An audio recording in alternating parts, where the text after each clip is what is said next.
melanjutkan Qasasul Anbiya, kisah-kisah para nabi. Sebelumnya kisah Nabiullahi Musa alaihi salam di dalam babnya sudah selesai. Kita lanjutkan kisah Nabiullahi Ismail alaihi salam. Ceritanya Nabi Ismail.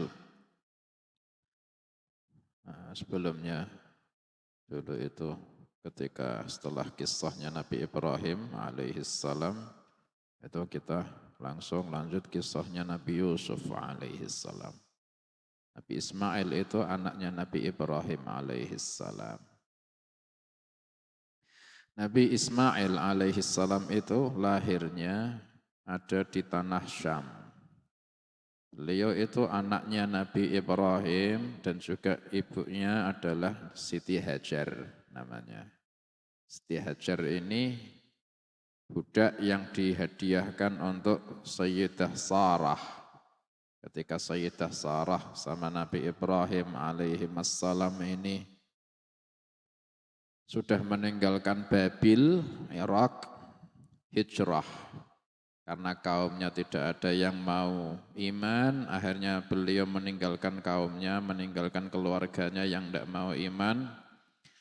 Beliau bersama istrinya namanya Sayyidah Sarah ditemani sama keponaan beliau namanya Lut bin Haran. Itu meninggalkan Babil atau Irak. Kemudian hijrah menuju negeri Syam atau Palestina kalau sekarang. Baitul Maqdis. Ketika sudah di Syam ini ada paceklik, ada musim kering, sampai beliau ini akhirnya meninggalkan Syam, ini beliau menuju Mesir ketika itu. Ketika di Mesir itu ada satu raja yang zalim, yang fajir, yang kafir, zalim, fajir. Fajir itu lacut, nih bahasa artinya Jawa lacut, apa fajir itu? Maksiatnya kebangetan. Apa? Hah? Durhaka, betul. Durhaka, fajir. Kafir wa fajir. Nah ketika di Mesir itu masih ada biji-bijian waktu itu. Akhirnya Nabi Ibrahim alaihissalam ini beli biji-bijian ketika di Mesir itu sama satu orang. Mungkin di pasar mungkin ya, beli biji-bijian gandum buat makan. Ketika itu si penjual biji-bijian itu lihat Nabi Ibrahim ini bersama perempuan ayune nemen. Wakila Sayyidah Sarah itu ajmalu nisa'il alamin ba'da Sayyidah Hawa. Paling ayune perempuan seluruh dunia setelah Siti Hawa. Makanya Nabi Yusuf alaihi salam itu gantengnya luar biasa nurun dari ayune Sayyidah Sarah. Dan Sayyidah Sarah ayune nemen nurun dari ayune Siti Hawa. Nah itu si penjual gandum itu lihat Nabi Ibrahim alaihi salam sama perempuan ayune nemen. Akhirnya si penjual gandum itu ngelapor ke si raja Mesir yang kafir, yang fajir tadi. Akhirnya dilaporkan, ya raja ada laki-laki asing, dia itu bersama perempuan ayune nemen. Itu perempuan seayu dia itu tidak layak kecuali punya kau itu. Rajane kepencut, wong fajir ya. Fajir itu apa ya? Durhaka apa? Maksiate iki porporan ya. Akhirnya dipanggil itu, didatengke, kirimkan pasukan menuju Nabi Ibrahim alaihi salam dari raja yang kafir tadi. Ditanya kau dari mana? Dari Syam. Kau sama siapa? Perempuan. Itu siapa perempuan itu? Dijawab, hiya ukhti. Itu saudariku. Dulurku. Nah, akhirnya Nabi Ibrahim alaihissalam itu menyampaikan sama istrinya, kau tadi itu ditanya ke siapanya saya. Saya jawab, kau itu dulurku, ukhti. Nanti nek kau ditanya, ya kau jawab yang sama seperti jawaban saya, yaitu saya saudaramu. Biar saya ndak dibunuh. Soalnya rojo itu, mungkin Nabi Ibrahim alaihissalam tahu raja itu ndak mau mendekati perempuan yang masih bersuami. Berarti kalau sudah punya suami, ndak mau mendekati. Apa pala itu? Apa ya? Tapi rojo itu caranya nggak mau mendekati suaminya dibunuh, akhirnya tidak punya suami, akhirnya baru didekati. Pokok harus jangan punya suami, ya kok punya, ya bunuh suaminya. Nabi Ibrahim tahu kayak gitu. Makanya jawab, ya ukhti, ya saudariku. Terus itu salah disuruh jawab kayak gitu. Nanti kalau kau ditanya, jawaban kalau kau itu saudariku. Dan itu ya kalau menurut jenengan, itu ya bohong yang darurah ya. Darurah. Itu pun ya kalau dari segi apa namanya, tauriyah ya. Tauriyah itu ya apa? Memaksudkan makna yang jauh, meskipun si pendengar itu fahamnya makna yang dekat. Terserah, yang penting yang tak maksud bukan yang ini, tapi makna yang jauh. Itu bukan termasuk bohong yang dosa. Al-kidbul halal. Ya kan orang kalau berbohong, hiya ukhti, dia saudariku, ya kalau saudari orang pahami, saudari ya adik senasab, darah daging. Padahal yang dimaksud Nabi Ibrahim, saudari seagama. Ya kan gitu. Akhirnya dibiar hidup itu Nabi Ibrahim. Malah rodok dihormati. Soalnya apa? Saudaranya, bukan suaminya. Coba kalau jawab saya suaminya, ayo dibunuh. Ya kan gitu. Akhirnya si raja itu ngomong sama Nabi Ibrahim lewat pasukannya. Kirimkan adikmu ke sini. Ya, karena ngakunya kan dia adalah saudarinya. Akhirnya dikirim. Ayune Sayyidah Sarah ini akhirnya dikepencuti sama si raja. Setelah di istana si raja itu mau mendekati, itu Nabi Ibrahim alaihissalam doa sama Allah. Ya Allah, mohon melindungi istri saya dari orang kafir dan orang fajir itu. Begitu juga Sayyidah Sarah ini ketika di istana itu juga doa minta sama Allah, ya Allah lindungilah saya, jangan sampai saya dikuasai oleh orang kafir dan orang fajir itu. Dan saya menjaga kehormatan saya hanya untuk suamiku ya Allah. Akhirnya si raja itu ketika mau megang, mau mendekati, tangannya langsung jempe. Langsung kaku. Lehernya rasanya kayak orang dicekik. Sampai nggak bisa gerak, sampai kesakitan. Akhirnya si raja itu minta tolong. Ngerti, ini gara-gara doanya perempuan ini. Akhirnya si raja itu ketakutan, ngomong sama si perempuan ini, kau mintakan sama Allah. Mungkin dia dengar ya Allah. Kau mintakan sama Allah, biar saya sembuh, membebaskan saya dari sakit saya ini. Akhirnya si perempuan itu, Sayyidah Sarah itu, ya Allah doa lagi. Kalau dia sampai mati ya Allah, nanti dikira saya yang membunuhnya ya Allah. Mohon lepaskan dia ya Allah. Akhirnya sembuh, lepas. Begitu lepas, kepingin megang lagi. Kedua kali. Doa lagi Sayyidah Sarah, ya Allah jangan sampai saya dikuasai orang kafir yang fajir ya Allah. Saya menjaga kehormatan saya untuk suamiku ya Allah. Akhirnya jembe, kayak kecekik lagi. Lebih sakit lagi kedua kalinya. Akhirnya minta tolong, mintakan sama Allah, nanti kau tak bebaskan. Akhirnya, ya Allah kalau dia sampai mati, dikira saya yang membunuh, ya Allah mohon lepaskan. Sampai 3 kali gitu terus. Sampai 3 kali akhirnya sembuh. Setelah sembuh ketiga kalinya, ini raja ini ngomong sama sama pasukannya mungkin ya. Kalian bukan membawakanku perempuan, tapi setan itu.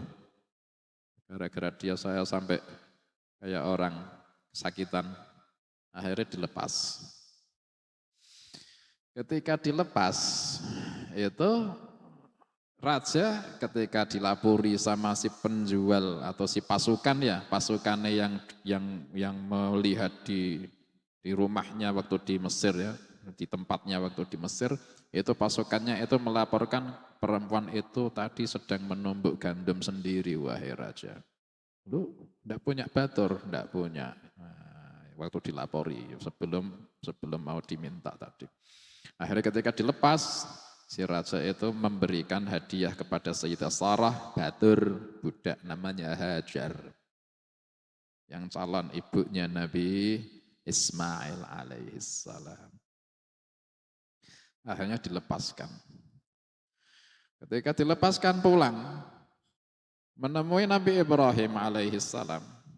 Ketika menemui Nabi Ibrahim langsung melengos. Soalnya baru saja berduaan sama si raja yang kafir, yang fajir tadi. Meskipun tadi berdoa minta dilindungi, ya doanya pasti mustajab. Tapi Nabi Ibrahim ada cemburu nih, lagi ya kan, lengos. Hanya Sayyidah Sarah itu menerangkan Allah sudah melindungi saya dari orang kafir yang fajir tadi. Akhirnya Nabi Ibrahim alaihissalam adab lagi, rukun. Setelah itu, Sayyidah Sarah ini pulang membawa Sayyidah Hajar. Jadi budaknya ketika itu. Hanya sampai lama Sayyidah Hajar itu khidmah. Sampai ketika Nabi Ibrahim alaihissalam usianya itu sudah 90 sekian. Itu belum punya anak sama Sayyidah Sarah. Akhirnya ketika kembali lagi ke Syam, dari Mesir kembali ke Syam, itu Sayyidina Ibrahim alaihissalam itu doa, Rabbi habli minas salihin. Ya Allah, mohon karuniai saya keturunan yang saleh-saleh ya Allah. Fabasyarnahu bighulamin halim. Maka kami beri dia kabar gembira dengan anak yang halim. Sifatnya itu santun. Halim itu jima'u al-khuluqil hasan. Kumpulannya semua akhlak yang baik-baik itu halim.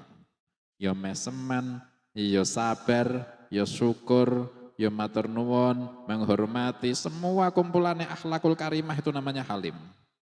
Itu Nabi Ismail alaihissalam itu ketika diberitakan mau dikasih anak itu disifati bighulamin halim.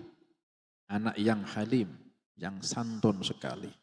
Senangnya para Nabi Ibrahim alaihissalam. Ketika dapat bisyarah belum lahir sudah senangnya karena beliau tahu nanti anakku laki digulam.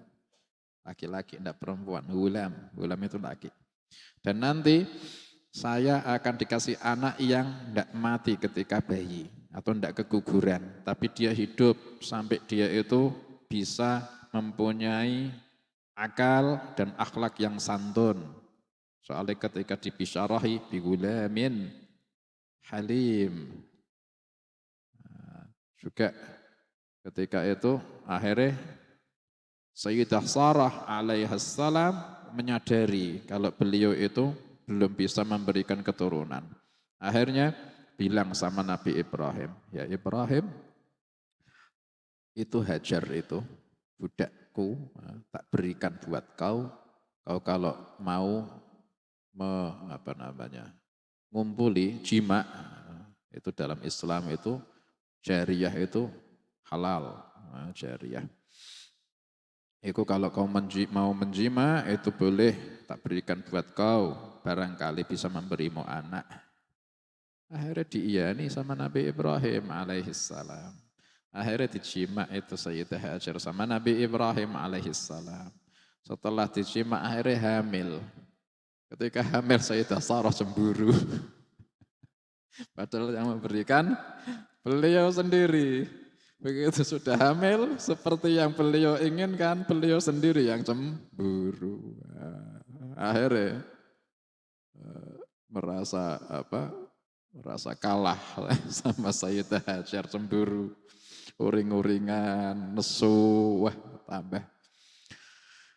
Subhanallah, itu semua ada hikmahnya, ada hikmahnya. Mulane nek bojone jenengan niku nesu ya ana hikmahnya.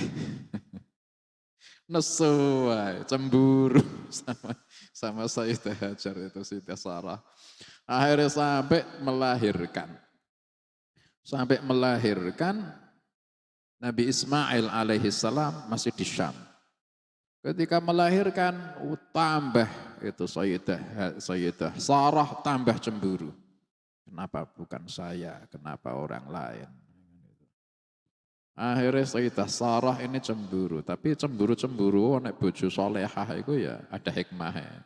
Akhirnya istri yang salihah makanya cemburu itu sunnatullah tetap ya. Bojo cemburu ki aja disalahke, sunnatullah ya. Betul sih ya. Akhirnya ketika sudah lahir tambah cemburu. Setelah itu Allah Ta'ala, nah itu hikmahnya cemburunya Sayyidah Sarah, Allah Ta'ala merintah. Sayyidah Hajar sama bayinya dibawa keluar Syam, meninggalkan negeri Syam. Akhirnya ketika itu dituruti sama Nabi Ibrahim alaihissalam. Ngajak istrinya, ngajak Sayyidah Hajar sama bayinya diajak meninggalkan Syam. Ketika keluar dari Syam, dalam riwayat perempuan pertama yang memakai kain panjang yang sampai kleser-kleser di belakang. Apa nek ngarane aja? Rok sing sampai panjangnya kleseran di bagian belakangnya. Aku Sayyidah Hajar, awwalun nisa'in. Perempuan pertama yang memakai gaun panjang kayak kemanten loh. Kemanten kan bagian belakangnya kan geser. Aku awal kalinya perempuan yang memakai pakaian kayak gitu modelnya Sayyidah Hajar alaihassalam. Kenapa? Buat menghapus jejaknya biar tidak diikuti Sayyidah Sarah. Nah, ketika jalan di padang pasir, beliau sengaja memakai kain sabuk, terus dipasangi kain yang panjang bagian belakang, terus beliau jalan, telapak kakinya terhapus dengan kain yang di belakangnya. Sampai ternyata di wadin ghairi dzi zar'in, sampai di lembah yang tidak ada tanamannya maupun airnya sama sekali, yaitu di Makkah. Kalau di versi kitab-kitab Yahudi sama Nasrani di Jabal Faran, Gunung Paran namanya. Dan itu adalah gunung yang di Makkah. Ketika sudah ditinggal ketika sudah sampai di tempat yang diperintahkan sama Allah, di sini akhirnya ya inilah ternyata tempatnya padang pasir, tidak ada pohon, tidak ada air, cuma beliau bertiga. Nabi Ibrahim, Sayyidah Hajar, Nabi Ismail bayi masih menyusui. Akhirnya ketika itu disuruh duduk di situ, kemudian diberikan satu tas dari kulit, syirab. Nah, syirab itu kayak tas tapi dari kulit, isinya kurma ditaruh. Kemudian ada grebo itu ada air yang dari kulit juga, isinya air, terus diberikan. Kalian di sini. Akhirnya ditinggal, berpaling, pergi. Bingung Sayyidah Hajar, ya Ibrahim, aina tadhabu? Kau mau pergi kemana? Diam Nabi Ibrahim. Dikejar sama Sayyidah Hajar. Ya Ibrahim, kau mau meninggalkanku sama anakmu? Nabi Ibrahim tidak mau noleh. Diam, tidak jawab. Sampai ditanya seperti itu, diam, tidak jawab. Sampai akhirnya Sayyidah Hajar ini tanya, Allahu amaraka bihadza? Apakah Allah yang memerintahkanmu dengan ini? Baru dijawab Nabi Ibrahim, naam, iya. Allah yang memerintahkanku. Ketika dijawab iya, Allah yang memerintahkanku buat meninggalkan kau di sini dan anakmu di sini, Sayyidah Hajar jawabnya apa? Idzan la yudayyi'una. Kalau begitu Allah tidak akan menyia-nyiakan kami. Saking yakini sama Allah, saking husnudzan sama Allah. Idzan la yudayyi'una. Kalau begitu Allah tidak akan menyia-nyiakan kami. Saking mahabbahi sama Allah. Akhirnya Nabi Ibrahim terus meninggalkan. Sampai Nabi Ibrahim alaihissalam sampai di Thaniyatil Wada'. Di apa istilahnya? Tempat yang tinggi yang kalau orang meninggalkan Makkah itu mengucapkan selamat tinggal karena setelah itu tidak kelihatan Makkah lagi. Itu tempat yang tinggi. Setelah di tempat yang tinggi, di baliknya sudah tidak kelihatan lagi itu sama Sayyidah Hajar sama Nabi Ismail, bayinya Nabi Ismail tidak kelihatan lagi. Nabi Ibrahim alaihissalam mengangkat tangannya berdoa, Rabbi inni askantu min dzurriyyati biwadin ghair. Rabbana inni askantu min dzurriyyati biwadin ghairi dzi zar'in 'inda baitikal muharram. Rabbana liyuqimus shalah faj'al afidatan minan nasi tahwi ilaihim warzuqhum minats tsamarat la'allahum yashkurun. Rabbana, wahai Tuhan kami, inni askantu min dzurriyyati, sesungguhnya saya menempatkan sebagian keturunanku biwadin ghairi dzi zar'in, di lembah yang tidak ada tanamannya sedikit pun, 'inda baitikal muharram, di sisinya rumahmu yang dimuliakan. Rabbana, wahai Tuhan kami, liyuqimus sholata, agar mereka mendirikan sholat. Makanya doa ini sama Rabbi ja'alni muqimas sholati wa min dzurriyyati. Itu ya sudah bisa jadi hikmah orang kepingin orang kita ini jadi dzurriyyahnya. Jadi dzurriyyahnya orang tua kita harus jadi dzurriyyah yang bisa yuqimus shalah. Dan kita kalau nikah kepingin punya dzurriyyah juga harus niat dzurriyyah liyuqimus shalah. Nabi Ibrahim aja sampai di posisi seperti itu, Rabbana liyuqimus shalah. Faj'al afidatan minan nasi tahwi ilaihim. Seakan-akan sholat itu jadi tujuan hidup.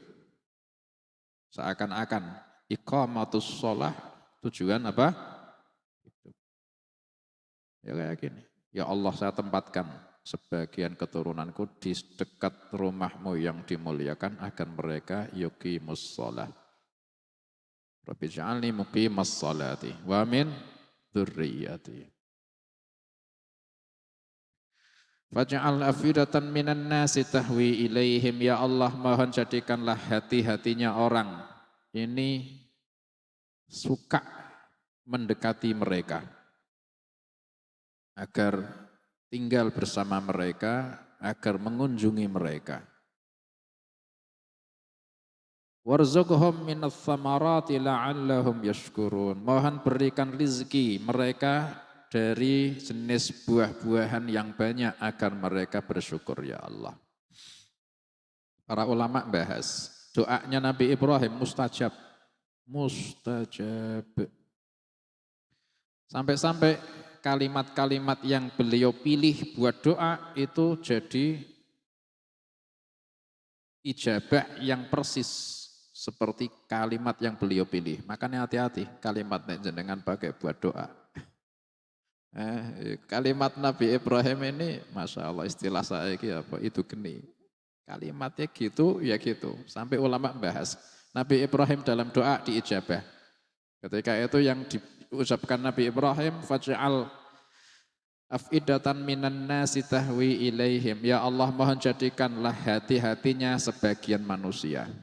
Af'idatan minan nas. Hati-hatinya sebagian orang-orang. Tahwi ilaihim, suka sama mereka agar mengunjungi atau tinggal bersama mereka. Itu diijabah sama Allah persis af'idatan minan nas. Hanya hatinya sebagian manusia, tidak semua manusia.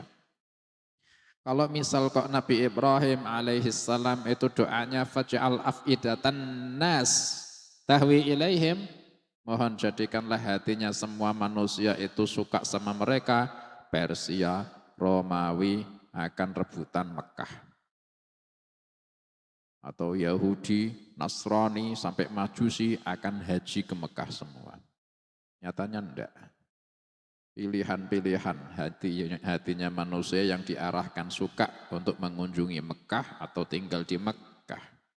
Faj'al af'idatan minan nasi tahwi ilaihim warzuqhum minats tsamarat. Mohon berikan rizki mereka buah-buahan ya Allah. Juga diijabah sama Allah. Yaitu Allah Ta'ala mengirimkan, Allah Ta'ala memindahkan qaryah minas Syam. Satu negeri atau satu kota dari negeri Syam yang subur. Syam itu mana? Syam itu sekarang ya mulai Syria, Palestina, Yordan, itu Syam.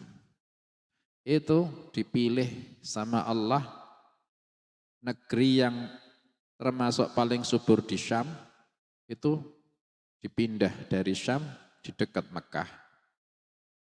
Untuk menijabah doanya Nabi Ibrahim, warzuqhum minats tsamarat, mohon beri rezeki mereka buah-buahan ya Allah. Ya kan aneh. Mohon beri rezeki buah-buahan ya Allah, ketika itu mintanya di Makkah, tidak ada pohon. Ya gimana caranya memberi rezeki buah-buahan? Ternyata caranya Allah Ta'ala memerintah malaikat Jibril alaihissalam pindahkan satu qaryah minas Syam, satu kota dari Syam yang subur pindah ke dekat Mekah. Akhirnya sama malaikat Jibril alaihissalam itu diserak, digaruk, garukannya Jibril ya, satu kota dibawa. Akhirnya dari Syam dibawa terbang menuju dekat Mekah, dipindah di dekatnya Mekah, sambil membawa itu kota yang dari Syam tadi, entah di tangannya, entah di sayapnya, walhasil ketika itu dibawa sama malaikat Jibril alaihissalam. Akhirnya ketika mau meletakkan, karena lewat Mekah, akhirnya diajak tawaf 7 kali. Malaikat Jibril sambil membawa kota yang dipindah tadi, itu dibawa tawaf 7 kali mengelilingi Ka'bah. Setelah mengelilingi Ka'bah 7 kali, baru meletakkan di tempat yang Allah Ta'ala perintahkan di dekat Mekah, akhirnya jadilah kota Taif, kota yang tawaf. Makanya Taif itu artinya kota yang tawaf. Subhanallah, sampai sekarang ya mengherankan. Ada salju di Saudi, Taif. Aneh. Paling subur negeri yang kalau sekarang Saudi kita nyebut ya. Kalau dulu Hijaz, paling suburnya kota yang di Hijaz ya Taif, yaitu warzuqhum minats tsamarat la'allahum yashkurun. Mudah-mudahan mereka bersyukur ya Allah. Akhirnya ditinggal, kembalilah Nabi Ibrahim alaihissalam ke Syam lagi. Akhirnya sama Siti Hajar berdua sama anaknya yang masih menyusui. Ketika itu punya perbekalan kurma sama air, dimakan. Airnya diminum. Akhirnya kenyang, akhirnya bisa nyusoni anaknya. Sampai habis kurmane, sampai habis airnya. Sayyidah Hajar alaihissalam lapar, anaknya mau menyusui, tidak keluar susu, anaknya juga lapar, sampai ketika satu hari anaknya jerit-jerit, kelaparan, kepanasan. Ketika itu sampai badannya, bayinya itu sampai guling-guling, saking nangis ngejejer, sampai mulutnya itu kayak mulutnya orang yang kehausan. Itu Sayyidah Hajar kebingungan lihat anaknya kayak gitu, akhirnya langsung lari cari bantuan. Ketika itu dilihat ada gunung yang paling dekat, artinya gunung itu dataran tinggi. Jangan diartikan gunung koyok Murio akhirnya naik gunung ya pirang jam. Artinya dataran tinggi. Itu yang paling dekat di situ Sofa namanya. Naiklah ke dataran tinggi Sofa. Sampai di situ dilihat dari atas puncaknya Sofa, tidak ada orang, tidak ada air, tidak ada apa-apa, pasir. Akhirnya turun lagi ke tengah-tengah, ngangkat lengene sambil melihat saking panasnya, dilihat ada orang, apa ada air atau ada binatang, tidak ada. Akhirnya ada dataran tinggi di seberangnya, dinaiki lagi. Namanya Marwah. Akhirnya ketika itu tidak ada lagi. Akhirnya kembali ke puncak Sofa. Tidak ada. Kembali ke puncak Marwah 7 kali. 7 kali. Sampai ketika ke-7 kalinya di puncak Bukit Marwah ada suara. Ada suara. Dilihat ketika dengar suara itu Sayyidah Hajar bilang sah, diamlah. Tapi ngomongi diri sendiri, diamlah, yakni denger ke, ada suara, didengar ke suarane. Akhirnya suarane tambah jelas, tambah jelas. Akhirnya diomongi itu suara, qad asma'ta, kau sudah memperdengarkan suaramu. In kana bika ghiwath, kalau kau punya bantuan, berikan bantuan. Akhirnya ternyata itu suara malaikah. Malaikah yang berdiri di atasnya tempat yang sekarang jadi sumur Zam-Zam. Tepat di atasnya sumur Zam-Zam. Waktu itu ya belum ada sumur ya. Ketika itu menginjakkan kakinya, wakilah ujung sayapnya dihentakkan ke tanah. Itu langsung keluar air. Langsung keluar air. Akhirnya sama Sayyidah Hajar langsung air itu dikumpul ke pasir itu dibuat apa? Digali, dibuat kolam. Nah, gitu. Terus yang pinggirannya dibuat untuk memagari biar tidak melober ke sana. Ternyata subhanallah kata Nabi SAW, rahimallahu umma Ismaila. Mudah-mudahan Allah merahmati ibunya Ismail. Andaikan ibunya Ismail tidak melubangi, tidak memagari air Zam-Zam, niscaya Zam-Zam akan jadi air mengalir. Bisa-bisa dunia sampai penuh dengan air Zam-Zam, saking bantere, saking dersit. Ternyata setelah dibuat galian, terus dibuat mageri dengan pasir itu, terbentuk jadilah sumur Zam-Zam yang tidak pernah kering sampai sekarang. Mukjizat. Akhirnya dari situlah ada air bisa hidup, bisa menyusui anaknya. Ketika itu sudah lega, ada bantuan.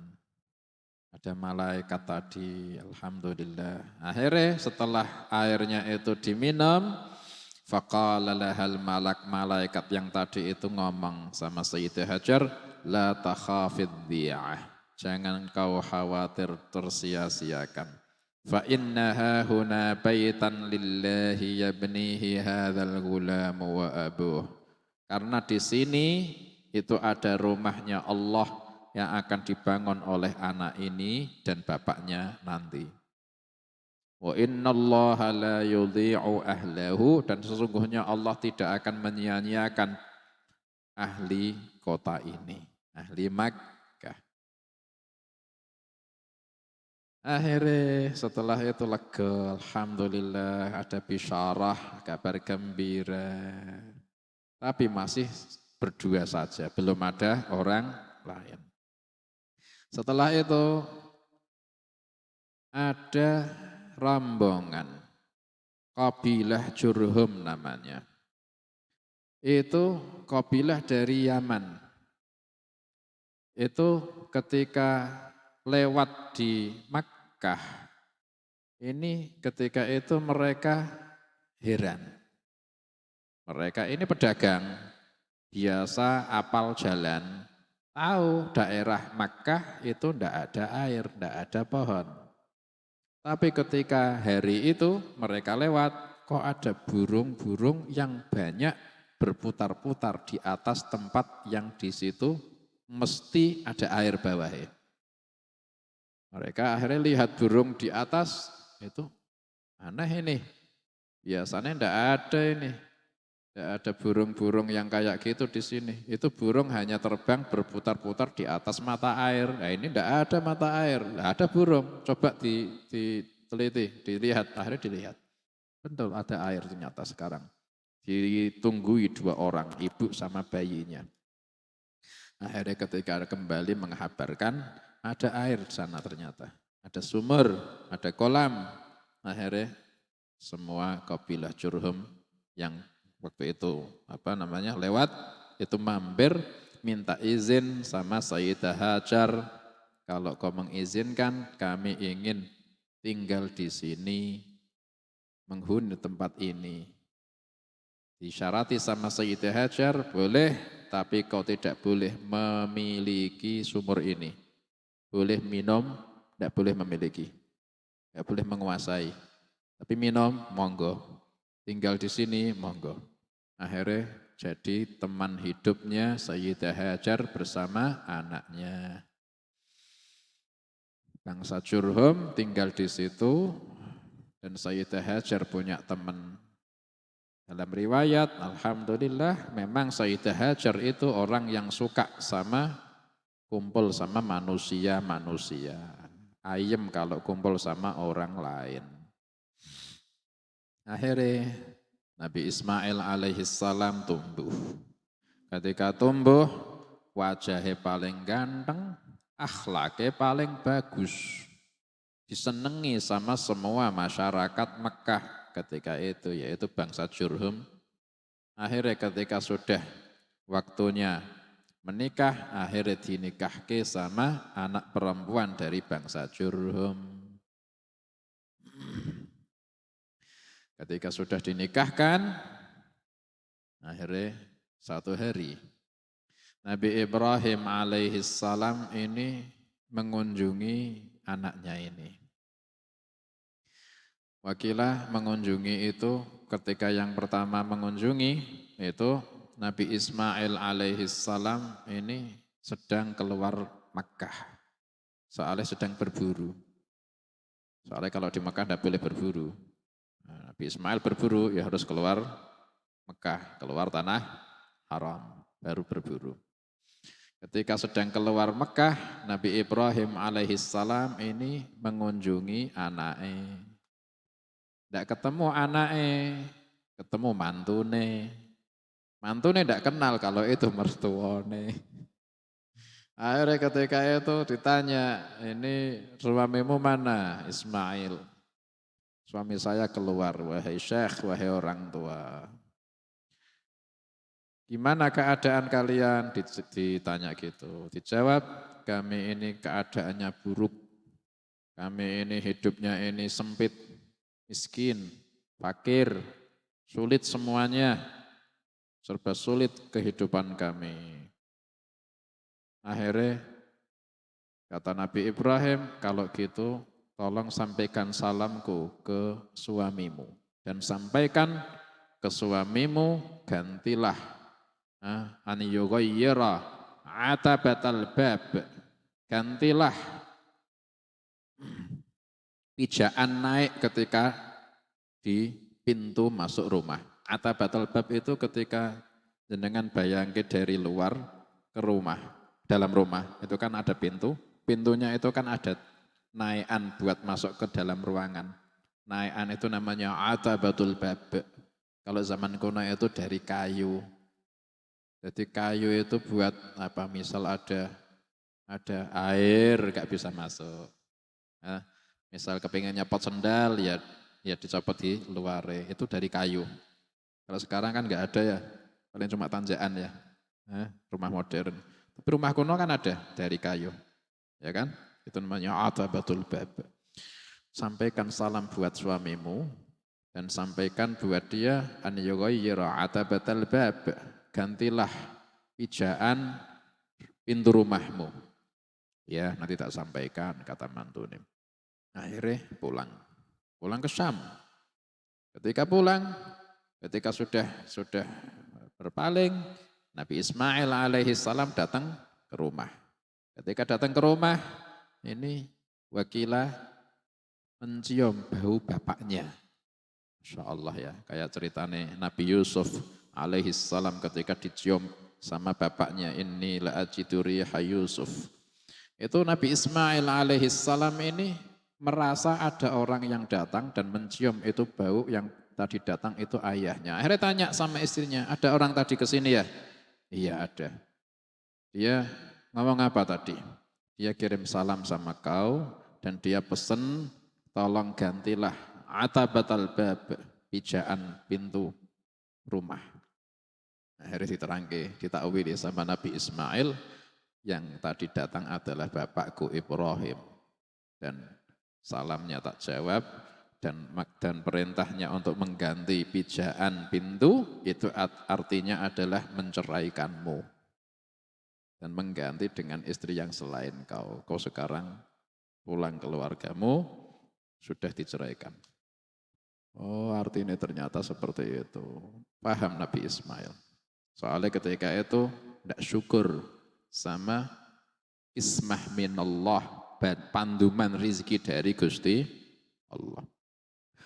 Akhirnya setelah bercerai, nikah lagi sama perempuan lain dari anak wanitanya bangsa Jurhum yang lain. Akhirnya setelah nikah, itu satu hari Nabi Ibrahim alaihissalam datang lagi ke rumah itu. Pas persis Nabi Ismail alaihissalam juga sedang keluar dari Mekah karena berburu. Akhirnya ketemu sama mantune. Tapi mantune tidak ngerti kalau itu mertuane. Akhirnya ketika ditanya, mana suamimu? Pergi keluar ya Syekh, wahai orang tua. Akhirnya ditanya, gimana keadaan kalian, hidup kalian? Dijawab, alhamdulillah Allah Ta'ala ngasih nikmat. Kami ini sudah dikasih rizki sama Allah. Sudah dikasih senang sama Allah. Walhasil syukur sama pandumi Gusti Allah. Hidup kami penuh nikmat. Bukan berarti sudah beda hal, jadi kaya raya, beda, bukan, sama. Keadaannya sama. Tapi yang satu ini pinter syukur gitu loh. Pinter syukur. Kami ini nikmat, alhamdulillah. Kami bisa hidup senang, nikmat semuanya. Allah Ta'ala nuruti semua yang kami kepingini. Alhamdulillah. Walhasil ini senang, syukur. Akhirnya ditanya lagi sama Nabi Ibrahim, kalian makannya apa? Makan kami daging sama air. Akhirnya Nabi Ibrahim alaihissalam mendoakan mudah-mudahan Allah berkahi daging kalian dan air kalian. Akhirnya sampaikan salamku ke sampaikan salamku ke suamimu dan nanti sampaikan ke dia, suruh menetapkan atabatal bab, pijaan kaki, pijaan pintu rumah disuruh menetapkan, sudah bagus ini. Akhirnya pulang. Setelah pulang Nabi Ismail alaihissalam datang tanya, baunya seperti ada yang datang itu bau bapakku ini. Tanya, ada yang datang? Ada. Siapa yang datang? Yang datang tadi seorang syekh, seorang yang bagus penampilannya. Nabi Ibrahim alaihissalam penampilannya bagus. Sisiran, jenggotnya disisiri, berkhitan, mencukur kumis, kumur-kumur, suka siwakan, mencabut bulu ketiak, mencabut khalqul anah, khisalul fitrah semua diamalkan. Akhirnya tadi datang orang bagus wajahnya, orang sepuh, penampilannya bagus, baunya harum. Bilang apa? Dia kirim salam sama kau dan dia itu pesan suruh mempertahankan atabatul bab, pijaan pintu. Ditakwili, itu tadi yang datang adalah bapakku Ibrahim, an-Nabi, dan yang dimaksud mempertahankan pijaan pintu itu adalah mempertahankan kau. Kau akan terus jadi istriku soalnya akhlakmu bagus, pintar syukur. Ulama bahas, Nabi Ibrahim alaihissalam ketika tanya makananmu apa, dijawab sama istrinya Nabi Ismail, daging sama air. Tidak ada tanaman, tidak ada biji-bijian, tidak ada sawah. Cuma ada binatang akhirnya berburu, makanya daging sama air. Didoakan mudah-mudahan Allah memberkahi daging kalian dan air kalian. Subhanallah, kata para ulama, andaikan kok ketika itu Nabi Ibrahim mendoakan biji-bijian, Mekah banyak biji-bijian, banyak gandum-gandum pasti. Tapi yang didoakan mudah-mudahan Allah memberkahi daging kalian dan air kalian.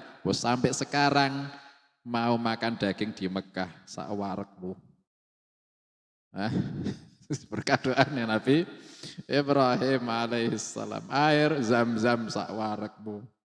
Andaikan ketika itu yang didoakan kok juga tanaman, ya Masya Allah tambah subur. Itu di kisah Nabi Ismail alaihissalam ketika masih belum dewasa, tapi sudah diberikan sifat halim. Ketika sudah menikah, ini dipilihkan istri yang akhlakul karim. InsyaAllah kita lanjutkan.